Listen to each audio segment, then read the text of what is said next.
Recebê-lo aqui, vereador, tudo bem? Muito obrigada. Tudo bem, boa noite Luciano, boa noite Adriana, é um prazer estar aqui, eu acredito que pela segunda ou primeira vez?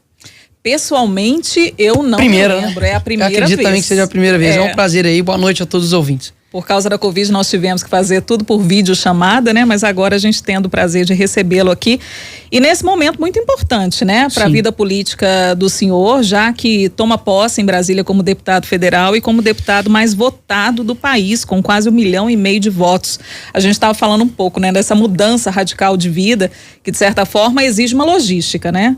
Para morar em Brasília, lidar com as questões políticas de Brasília, que a gente sabe que é um pouco diferente, né, das questões políticas de uma cidade. E dia 1º o senhor toma posse como deputado, passa a fazer parte da oposição, né, do governo Lula. Como é que vai ser feita essa oposição? Como é que vai ser a atuação do senhor diante do governo? Assim como eu fiz aqui em Belo Horizonte, né, fui oposição ao governo Calil, muito por conta dos mandos, né, de desmandos que ele fez durante a pandemia, da maneira como ele geriu a cidade. Eu acredito que era a minha posição de se manter contrário a ele, não pessoalmente, mas sim por conta da gestão. E acredito que no governo Lula, além do pessoal, tem também a questão, obviamente, de gestão. Para mim é uma lástima, né, termos ele na presidência, mas são as regras do jogo. Eu costumo dizer que a política, ela é como se fosse uma sala de aula, que você entra e vai ficar ali 4 anos na mesma sala. Uma hora você vai ter que fazer um trabalho com alguém que você não tem muita intimidade. Uma hora você vai ter que conversar, vai ter que dialogar com pessoas que não fazem parte do seu grupo, ou pedir um lápis, uma caneta, porque você esqueceu. Então isso faz parte do jogo. Até onde, obviamente, não fere os meus princípios, não fere ali os meus valores. Então, com certeza, eu farei uma oposição ao governo Lula. Acredito que será muito difícil termos uma oposição que possa ter liberdade. Uma vez que eu mesmo estou com 2 AIGs, né, ação de investigação da Justiça Eleitoral. Inclusive, essa semana me tornei réu numa ação proposta pelo PT ao TSE, pedindo a minha inexigibilidade, assim como do Bolsonaro, do Eduardo, de alguns outros nomes na política. Então a gente fica, para ser sincero, não com medo, porque graças a Deus eu tenho coragem de ser da minha missão, mas ao mesmo tempo eu também não tenho uma esperança, como eu posso dizer, infantil, de que, gente, nós seremos oposição e vai dar tudo certo. Não.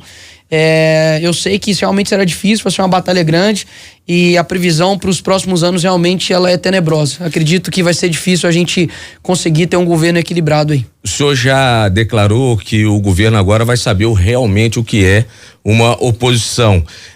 E o senhor falou e citou o ambiente de sala de aula em que às vezes você não tem muita simpatia com um determinado colega de classe, mas que tem que de repente ali pedir um lápis emprestado e buscar um diálogo.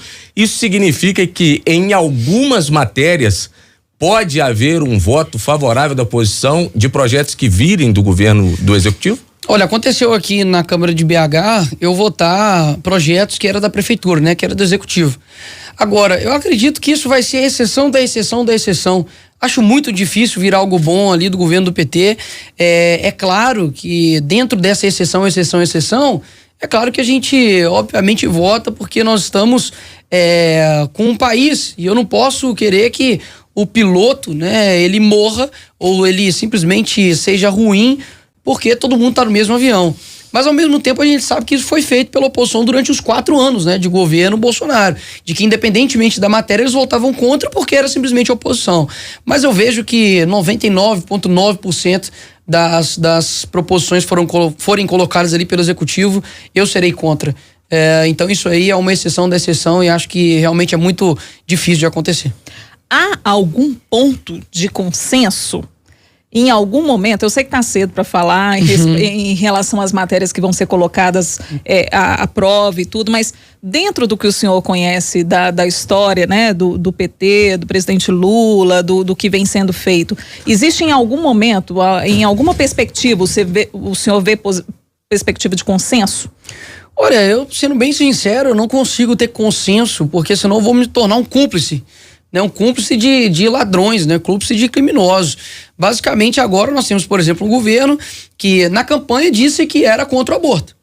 Nós temos vídeos claros, né, do Lula dizendo, olha, eu sou contra o aborto, inclusive as minhas mulheres, né, ex-mulheres eram contra o aborto, e agora a gente vê que a ministra das Mulheres já trata o aborto como questão de saúde pública, o secretário também de saúde disse que a questão do aborto, inclusive, vai ter que ser aborto legal, inclusive pelo SUS. Então, como que eu posso ter algum tipo de consenso com o mentiroso? Eu terei o consenso com a mentira, e eu sou pela verdade. Então eu não acho realmente que vou ter consenso algum com esse governo. Diante disso, mesmo ainda não tendo tomado posse, mas o senhor já está acompanhando, inclusive trazendo as informações e repercutindo aqui informações que a gente já tem em relação a esse novo governo. Qual que é a avaliação que o senhor faz já desses primeiros atos que o senhor tem acompanhado aí do governo Lula? Desastroso, né? Para quem votou no Lula achando que o amor ia vencer, na verdade, agora tá vendo um país sendo desmantelado, o pouco, né, que conseguiu fazer ali o Bolsonaro por conta de uma pandemia, por conta de uma guerra, mas que foi, no fim das contas, muito visto a tudo aquilo que ele enfrentou. A gente viu agora, né, que nem o FGTS, né, o que eles agora, né, vai poder ser retirado. Você percebe agora que o governo, né, que era a favor da vida, agora quer matar crianças dentro do ventre de forma legalizada. O próprio ministro, né, do Trabalho, quando perguntado a questão do FGTS aniversário, né, que eles chamam assim, ele disse que não sabe a respeito do tema, que vai ter que pesquisar. Então, são reflexos do que esse governo de fato né? Colocando pessoas ali não pela competência, mas sim por conchavos políticos, e no fim das contas, quem é prejudicado é o brasileiro final, né? É a pessoa na ponta ali da linha, que, por exemplo, agora tem uma ministra do turismo ligado a milicianos. Então isso não é suposições, como eles fizeram, né, com o Bolsonaro, falando que o porteiro do Bolsonaro, etc., ajudou a... Enfim, agora realmente são fatos, e eu fico, obviamente, não alegre com isso, só porque é meu inimigo, mas eu também vejo que a parcela da sociedade que votou nisso tem culpa disso. Graças a Deus eu não faço parte dessa parcela. Deputado, assim que terminaram as eleições, o senhor e outros integrantes do PL, inclusive o senador Flávio Bolsonaro, reconheceram o resultado nas urnas. O senhor fala agora que são as regras do jogo, né? Acabou de falar a respeito disso. Uma vez que o presidente já tomou posse, ainda existe espaço, na opinião do senhor, para questionamento em relação ao resultado das eleições? Olha, para mim, questionamento ele tem que ser aberto para qualquer coisa. Começa por aí. Tem gente que questiona até hoje jogos de futebol, entrou, não entrou, foi mão, não foi mão. Tem gente que questiona o casamento, traiu, não me traiu. Tem gente que você tem que ser livre para poder questionar todas as coisas. Eu estou impossibilitado de questionar o processo eleitoral. Porque senão eu tomo uma multa aqui ao vivo de R$20 mil, descontado do meu contra-cheque. Ou seja, isso eu vejo que a nossa democracia... inclusive também estou impossibilitado de falar qualquer coisa que atente contra o Estado Democrático de Direito, porque o senhor ministro Alexandre de Moraes disse que eu também posso sofrer multa. Eu vejo que a nossa democracia ela é um falso Deus. É algo que a gente olha, como se de fato fosse algo pleno, algo eficaz, mas por um outro lado, pessoas estão sendo impossibilitadas de questionar. E eu acho que é válido. Se alguém quiser questionar tanto o processo eleitoral quanto a questão dos votos, de como foi feito ali no Nordeste a questão das inserções dos rádios, nas televisões, se alguém quiser questionar as urnas, eu acho que é um direito de todos. Até o Estado Democrático de Direito? Não, o Estado Democrático de Direito hoje, por exemplo, vamos lá, a democracia, hoje ela é colocada como se fosse uma virtude, né? Nossa, como você é democrático. Democracia nunca foi virtude. Democracia é um modelo de governo, assim como tem a aristocracia, a oligarquia, a tirania. Então a democracia hoje, ela está sendo colocada como um valor, como a verdade, como a bondade, como a honestidade, como a solidariedade. Então, peraí, na verdade hoje eu questionar o processo eleitoral é atacar o Estado Democrático de Direito? Eu dizer que eu acho que o processo eleitoral ele foi desigual, a condução dele é o atacar o Estado Democrático de Direito? Porque hoje nós estamos vendo jornalistas perdendo suas contas e perdendo inclusive seus passaportes. Rodrigo Constantino e Paulo Figueiredo, o ministro Alexandre de Moraes cortou o passaporte deles e desmonetizou todos os canais que eles faziam parte.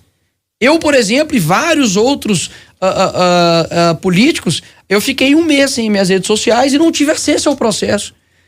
Então, assim, o que de fato está acontecendo e o que mais me assusta é que eu vejo que as pessoas, elas comemoram isso como se eu fosse um inimigo. No seguinte sentido, nós podemos discutir ideias? Podemos.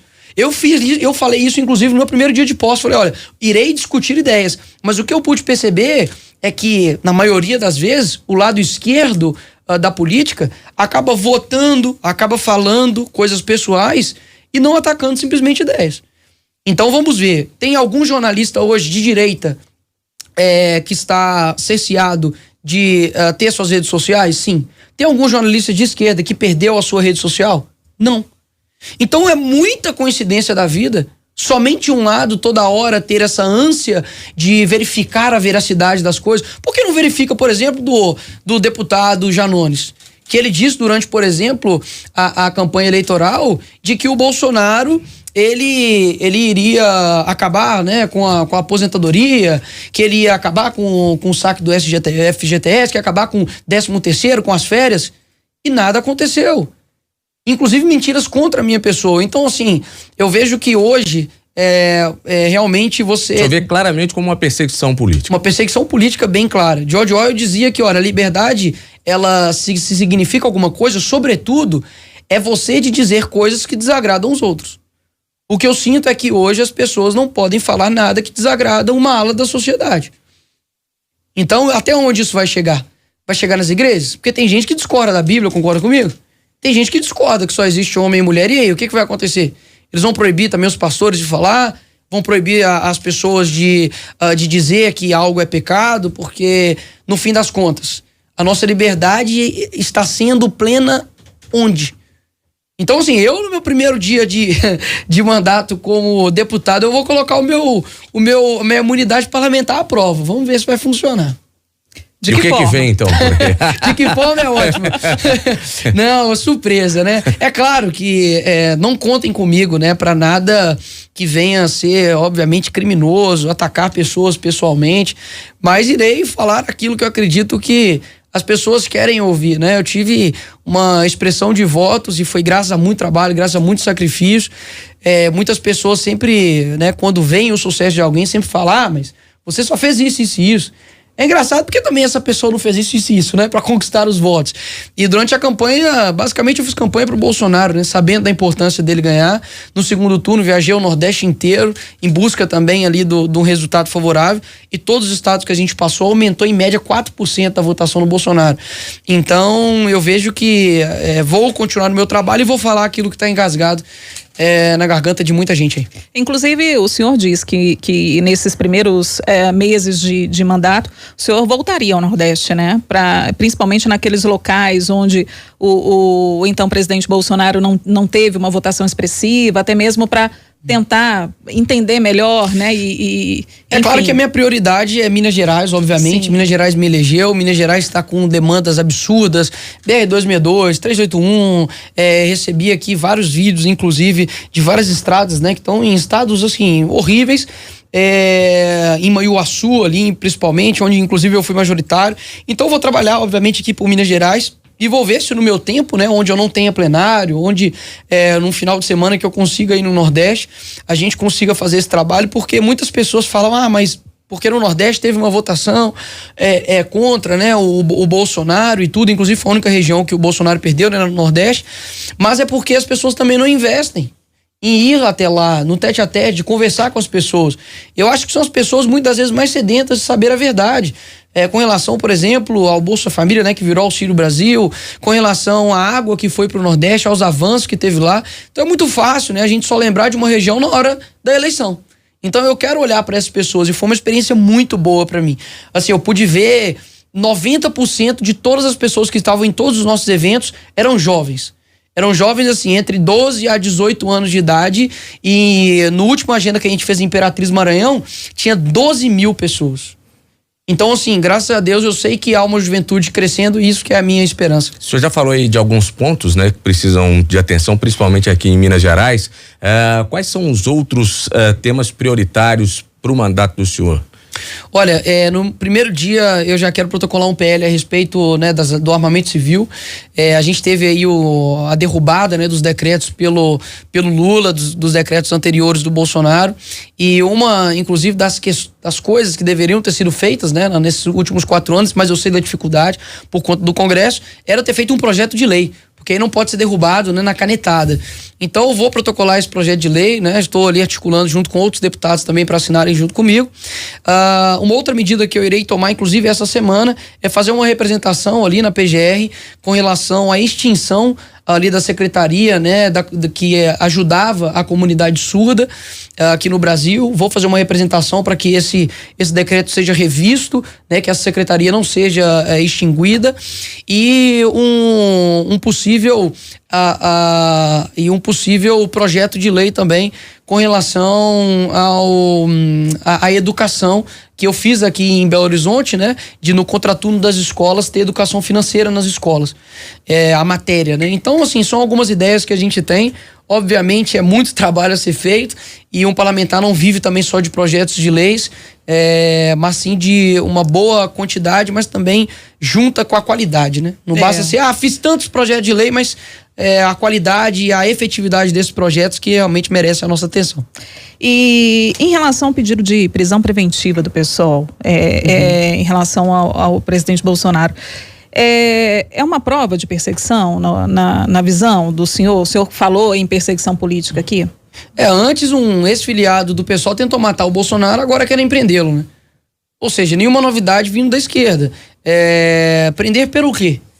Porque hoje o ministro da Justiça, Flávio Dino, ele disse, né, há semanas atrás, de que chamar o Lula de ladrão é crime.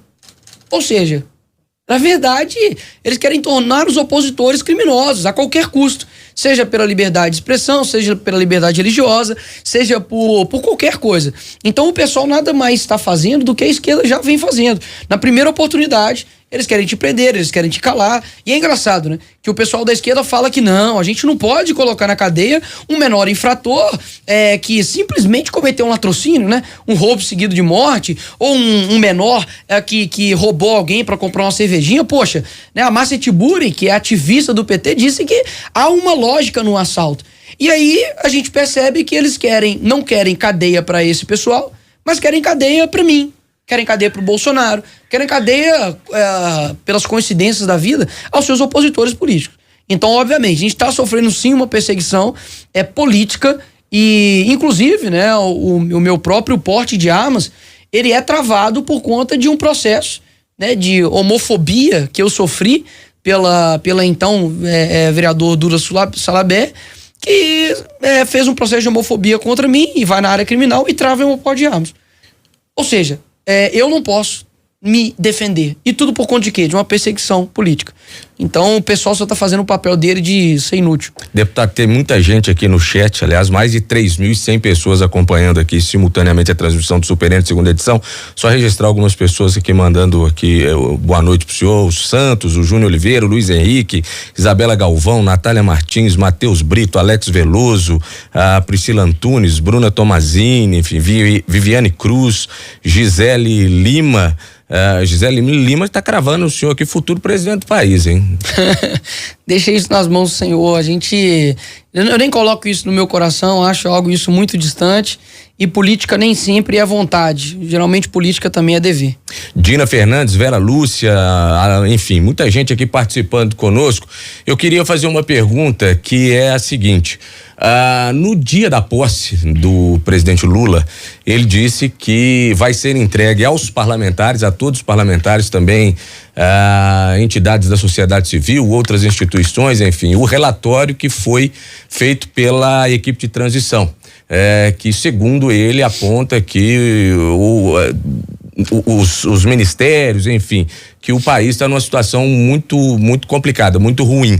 O senhor, como aliado do presidente Jair Bolsonaro, o senhor tem acesso ou tinha acesso a esses números do ministério? Qual que é a real situação do país na avaliação do senhor?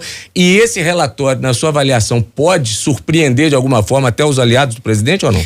Eu não acredito, já que anteriormente de eu ver esse relatório, em nada, porque é claro que aquilo que é feito por um mentiroso vai ser uma mentira. O Lula na posse já mentiu, pô. Ele falou que o Bolsonaro deixou 33 milhões de pessoas em insegurança alimentar no Brasil. Ele pegou esse dado de 2019 e depois disso teve uma pandemia e o número retornou para 10 milhões. Ou seja, ele triplicou o número na posse. Falou mentiras, falou que, não lembro, foram tantas mentiras aqui, mas ele falou várias mentiras na posse. Então, assim, esse relatório que ele está criando, obviamente, eu faço questão de analisar, de pegar comparativos com os ministérios anteriores, os dados que tem, para poder desmentir. Então, vou aguardar, mas já deixo claro que vindo dali não tem muita veracidade, não. Deputada, a saída do ex-presidente Bolsonaro e a ida dele aos Estados Unidos não deixa um lugar vago aí na oposição? A oposição não fica carente de alguma forma da presença dele? Assim, o presidente Bolsonaro, ele é um líder, é uma pessoa que obviamente continua sendo uma influência gigantesca dentro da direita. Eu acredito que ninguém no Brasil, quiçá no mundo, consegue reunir a quantidade de pessoas que esse homem reúne. Ele tá lá agora, né, fora do país, e ainda assim tem filas e filas de pessoas para poder tirar foto com ele ali na casa que ele tá hospedado. Por que ele ficou tanto tempo calado desde as eleições? O senhor que participe, que acompanha mais proximamente a vida, né, do presidente. Olha, na última fala dele na live, ele deixou bem claro que nem tudo você consegue fazer sozinho e que você depende de algumas outras instituições. Não nomeou quais, mas a gente pode levantar aqui algumas hipóteses de quais instituições ele está falando. Então, durante esse período, inclusive eu estive lá com ele. Armadas? É uma delas, né? Eu não quero aqui, obviamente, manchar o nome da instituição. Sei que lá, assim como qualquer em outras instituições, tem pessoas boas, tem pessoas ruins, mas as pessoas depositaram, né, uma grande confiança, né, nas Forças Armadas, assim bem como outras instituições, porque uma sozinha não iria resolver a situação.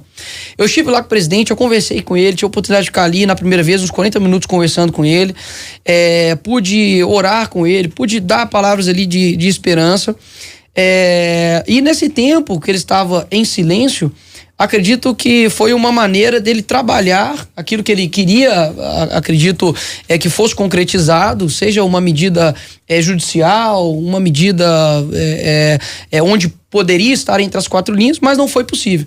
Então a gente sabe, né, com todo respeito, né, obviamente à imprensa, mas a gente sabe que qualquer coisa que ele fala é distorcido. E tudo que ele também deixa de falar, ele ficou em silêncio, também foi distorcido. Então, acredito que ele poderia, obviamente, não ter inflado, né, um discurso, uma narrativa, claro, mas eu ainda acredito que na posição dele ali eu jamais saberia o que fazer, pra ser bem sincero. Eu pergunto isso porque alguns aliados mesmo do presidente, né, eleitores do presidente, a gente via alguns vídeos, principalmente depois daquela operação, né, em que algumas pessoas foram presas, aquelas pessoas que chegaram a participar de invasões da Polícia Federal lá em Brasília e tudo, as pessoas perguntando: Bolsonaro, cadê você? A gente via vídeos assim, né? E eu te pergunto por isso, assim, essas pessoas, o que dizer para essas pessoas que estavam procurando pelo presidente delas? Eu sei. E muitas que ainda estão ainda. Né? Eu sei. Eu tenho uma palestra que eu já dou há 2 anos, chama O Cristão e a Política. E nela, eu tenho até um livro, inclusive, e nela eu falo a respeito de como a esquerda, ela ganhou, né, a guerra cultural. E querendo ou não, a gente teve um desvio no sistema, que foi o Bolsonaro. Uma pessoa, um líder carismático que sofreu uma facada e que ganhou, só que o sistema inteiro não estava preparado para aquilo. E o que acontece? Quando ele ganha, a gente acha que toda a base da sociedade também ganhou junto com ele, mas não. Então as bases da sociedade, a produção cultural, literária, produção acadêmica principalmente, as universidades, as escolas, os professores, estão todos na mão da esquerda. Então o que eu tenho para dizer para vocês não é uma corrida de 100 metros, é uma maratona. E nessa maratona, você precisa compreender que existem os meios de ação, que são as universidades, o jornalismo, né, que um é a produção do futuro e a outra a produção do presente, que você precisa dominá-las ainda. Então não adianta você simplesmente ganhar o topo ali da pirâmide, que é a base inteira de esquerda. E o que poderia acontecer? Suponhamos que a ânsia das pessoas era que acontecesse ali um artigo 142, que é uma intervenção constitucional, porque está na Constituição. Se está na Constituição, o artigo tem que ser usado, pô. Senão tem que ser tirado ele, né? Ou poderia acontecer, sei lá, um golpe, como muitas pessoas estavam também pedindo. Mas, em pouco tempo, isso iria esvair. Por quê? Porque os meios de poder não estão com a direita, está com a esquerda. E é muito engraçado quando eu vejo a esquerda assim colocando como se a gente tivesse um gabinete do ódio. Como se a gente fosse articulado como a esquerda. Quem dera se tivesse um gabinete do ódio. Quem dera. Gabinete do ódio não existe. O que existe é o Foro de São Paulo. Isso eu sei que existe. Tem site, tem ata de reunião, tem os fundadores, que é o Lula e Fidel Castro. Você tem as pessoas que foram formadas e criadas lá e que viraram presidentes da República na América Latina inteira. Agora, eles nos acusam daquilo que de fato eles são e daquilo que eles fazem. Ou seja, para essas pessoas, a maior qualidade da esquerda é a paciência. É eles morrerem sem aquilo que eles prometeram para as pessoas se concretizam, mas enquanto isso eles vão matando pessoas, gerando desigualdades, vai falando, não, vai dar certo, a gente vai tentar trazer o paraíso aqui para a terra, mas nunca traz. Então tenham paciência de, você ganhou o seu associação de bairro? Você sabe quem está na frente da Secretaria de Saúde do seu município? Quem que é o prefeito? Quem que é o vereador? Quem que é o jornalista mais influente da sua cidade? Se a gente quiser mudar as coisas no estalo, a gente pode até em âmbito momentâneo fazer isso. Mas a longo prazo, nós iremos perder. Diante do que o senhor falou agora há pouco sobre essa espera do presidente, principalmente em algumas instituições, e essa de alguma atitude que, por exemplo, não veio, a gente pode dizer e a gente pode interpretar que o presidente foi abandonado por algumas pessoas em que ele confiava? Eu acredito que faltou apoio das instituições. Com certeza tiveram pessoas que não tiveram coragem de abarcar ali na sua ideia. Não sei qual que é, tá deixando aqui bem claro. Não sei qual que seria a intervenção que seria feita, mas acredito que durante os 4 anos tiveram pessoas que o traíram, né? Então pode ter certeza que nesse último instante, né, talvez o mais importante, pode ter certeza também aconteceu isso também com ele. Em relação às pessoas que estão acampadas na frente dos quartéis, essa explicação, esse é o recado que você deixa para elas? Pessoal, eu sei que, assim, para ser bem sincero, eu não tenho intenção nenhuma e nem o meu objetivo é sempre agradar a todos. No seguinte sentido, de sempre falar palavras onde as pessoas vão receber, vão falar, nossa, como eu gosto do Nicolas. Minha intenção aqui na Terra não é isso. Realmente dizer a verdade. E sobre tudo aquilo que eu estudei, sobre tudo aquilo que eu já estudei com pessoas que já são muito mais experientes, muito mais inteligentes que eu vejo que a estratégia de ganho de uma sociedade não passa por aí. Ponto. É isso que eu posso dizer. Tem muitas pessoas que elas se preocupam tanto com o âmbito político, mas esquecem da sua família. Tem pessoas, por exemplo, que ficam extremamente preocupadas, e com razão, do ativismo LGBT, que é diferente do homossexual, tá? O homossexual, ele busca uma aceitação, e isso é válido, e o ativista busca uma imposição. São coisas diferentes, tá? Então o ativista, tem pessoas que se preocupam com o ativismo LGBT na escola, na universidade, só que esquecem da sua própria casa. Porque isso, eu acredito, que quando você tem uma ideologia de gênero sendo colocada por uma criança, dizendo que ela pode ser X, Y, Z, etc., eu acho que isso destrói a base familiar. Mas eu acredito também que o divórcio destrói a base familiar. Eu acredito que a falta de conhecimento pode destruir também a base familiar. Então, eu acredito que agora, o momento da direita, eu sei que muitas pessoas estão assim, apavoradas, preocupadas com tudo aquilo que está acontecendo e querem uma reação enérgica contra tudo isso que está acontecendo, e podem contar comigo para isso, por mais que eu acredito que o poder está completamente aparelhado, mas eu acho que passa por isso, de conversar com as pessoas, de ter uma produção cultural, de mostrar para elas que, olha, você percebe que a gente tem muito o que ganhar ainda, porque nós não temos basicamente nada. Nós não temos um filme que você consegue reivindicar os valores familiares. Você abre a televisão, é só porcaria, pô. Você liga um seriado pra ver, só vai ter pautas progressistas. Então, assim, o que adianta? Um presidente lá, um poder nominal, e quando o seu filho liga o celular, liga a TV, ele vai pra escola, é tudo esquerda? Não adianta, é tapar o sol com a peneira. O senhor falou que não é uma corrida de 100 metros, é uma maratona. Dentro dessa maratona, nesses 4 anos, o que o senhor acredita que pode, ou onde a direita vai chegar ou pode chegar nessa maratona que o senhor descreve? Olha, eu vejo que a gente pode muito ganhar no âmbito cultural. O que isso quer dizer? A gente ocupar os espaços que foram tomados pela esquerda, seja na produção de professores, na produção de livros, seja até mesmo no próprio âmbito político, que acho que a gente já tomou isso. Há 10 anos nós não tínhamos páginas e páginas de direita na internet. Há 10 anos você não tinha políticos e políticos de direita. A gente acreditava que o PSDB era oposição. Ou seja, na verdade era um teatro, né, das tesouras ali. Então eu acredito que a gente tá ganhando esse espaço, principalmente cultural, na formação de novos influenciadores. E quando eu falo de política, eu quero dizer sobre influência, tá? Então você pode ser uma pessoa política sendo um músico, sendo uma pessoa que está dentro de um teatro, sendo um médico, sendo um psicólogo, desde que você influencie. Então essa noção de influenciar no dia a dia, eu acho que a direita ela vai avançar. Eu acho que as pautas em âmbito político, Congresso, vai ser muito complicado ainda, tá? Porque eu acredito que o Lula, juntamente com o Poder Judiciário, vai acabar governando sozinho. Por mais desigual, injusto e inconstitucional que isso seja, eles já fugiram completamente das regras do jogo.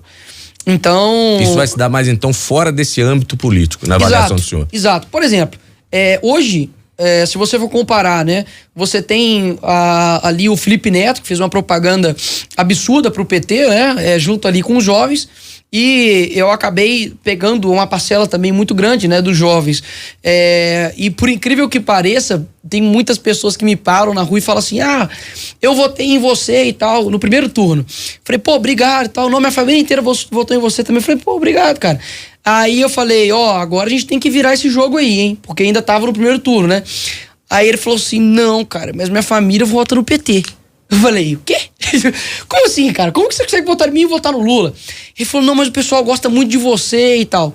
Então eu acho que eu consegui ter uma abertura nas pessoas com pautas que são caras pro brasileiro. Tem muitas pessoas que elas são conservadoras e não sabem. E tem muitas pessoas que são de esquerda e não sabem. Então, eu preciso ganhar as pessoas com a verdade. Então, Jesus mesmo, ele fala, né? Olha, eu vim com a graça e com a verdade. Primeiro vai com a graça, depois você vai com a verdade. Mas nunca deixa de falar a verdade. Porque tem gente que só vem com a graça, né? Picanha, cerveja, e depois a verdade não vem. Mas eu quero chegar com as pessoas com a graça e com a verdade. E acredito que todo mundo é capaz de receber a verdade e mudar e se transformar. O meu lado, dentro da política, eu acredito que é para poder mostrar que é possível você ser correto, ser honesto, lutar pela verdade e conseguir ser propositivo e ser um político diferente. Uma pessoa que realmente não chega lá e fala assim, nossa, ele tinha de tudo para poder ser um bom político, mas se corrompeu. Se as vontades das pessoas, para mim, sejam só não me corromper, então, graças a Deus, eu estou bem tranquilo. É verdade, então, que o senhor vai levar lá para Brasília? Levar, perdão? Verdade, então. A verdade que eu vou levar para Brasília. Eu acho que é a maior força que nós temos. Eu não quero, obviamente, e a verdade ela implica em quê?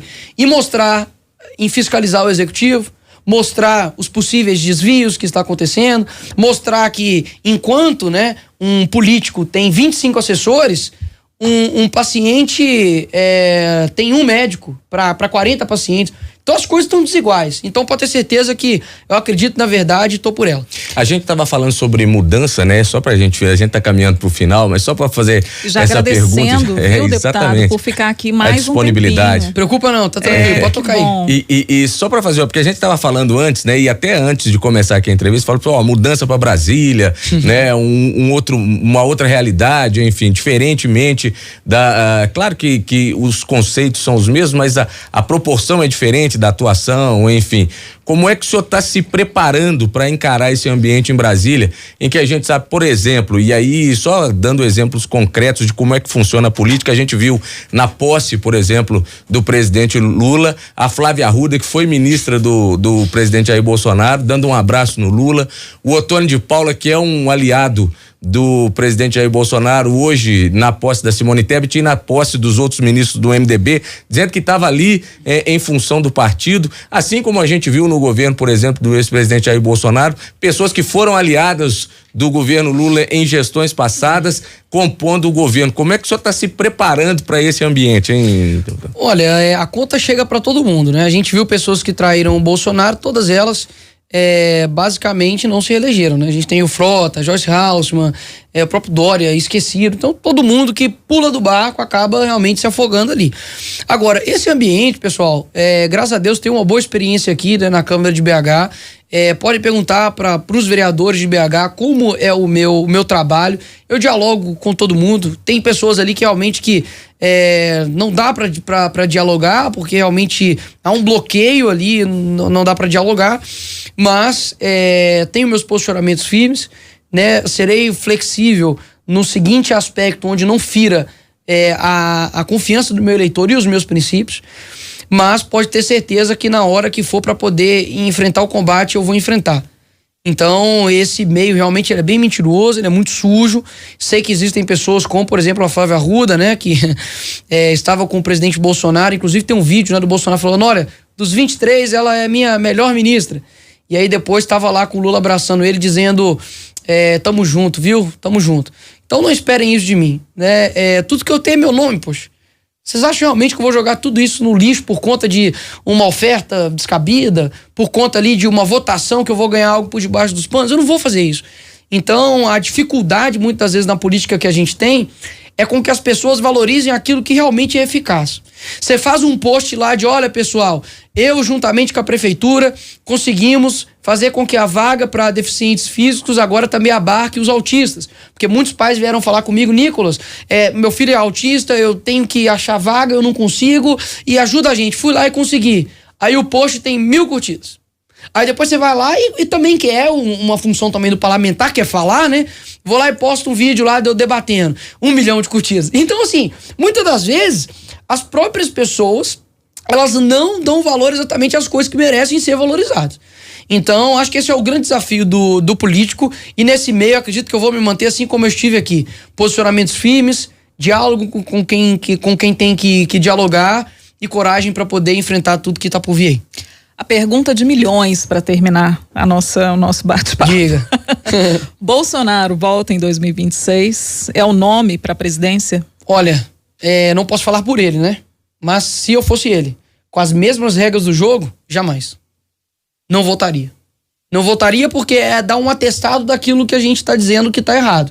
Com a condução do processo eleitoral do TSE feita pelo Alexandre de Moraes, não entro nunca. Isso, assim, eu não estou falando por ele. Isso se fosse eu.